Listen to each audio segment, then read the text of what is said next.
มันเอาว่าก็เหตุการณ์ที่ในห้องมอนเซอร์นะคะเนาะห้องมอนเซอร์ในก็มันในคิดดีวีห้าเนี่ยดีเหตุโรคร้ายเหตุสันเทเขาได้เขาก็เจ็บตื้อยาข้าก็พูดเลยเขาลาดว่ายาดีเจสีค่ำนะคะเนาะนั่นแหละว่าเขาได้ใจตื้อพองดี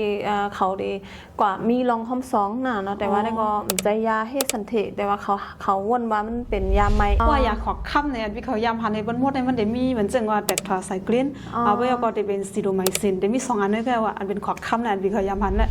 ยา2 อันนี่มันใจยาให้กังสันเทกำซื้อนั่นน่ะน้องๆให้มันลดเพลดป้าตั้ง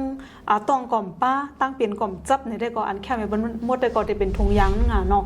ทงยางได้ก็ใจตื้อให้มันแค่ในบนมดแล้วค่ะอย่างในยาให้กังสันเทจะนั่นในเฮลัยเอาสันเทก็กะเหมือนจังว่าอยู่เนี้ยจอมกันให้แล้วเขากะกินกำเหลวก็เพราะว่ามันยามือไข่เอาโกงในได้ก็มันเฮลัยถึงหัวปากเต็มมันจังจับไหลอยู่นั่นน่ะเนาะ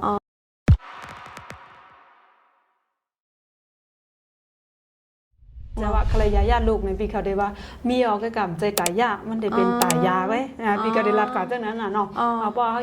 กินยาเนี่ยมันได้ให้แล้วเขามีลูกเพราะเขามีลูกก็ได้ลูกก็ได้แข็งแข็งอะไรถึงขึ้นต่อไปจังนั้นก็ขึ้นถามทางกำว่าคลายาญาลูกในทางกำนั่นน่ะเนาะอันนี้นะว่าปีมาหันว่าเกี่ยวจังไหนขึ้นกว่าหันเป็นยาอันดินเป็นใครญาลูกนั่นน่ะเนาะมันได้อะไรมันดี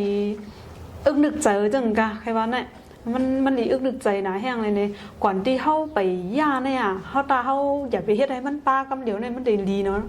เพราะว่าเขาเลยย่าเนี่ยมันได้ตุ้มตื้อป้าอยู่ในนั่งยี่เขาตั้งในเนี่ยมันได้ตุ้มตื้อเต้ๆว้าวอันนั้นนะพี่ดีใจเรียกเขาขมอย่างนั้น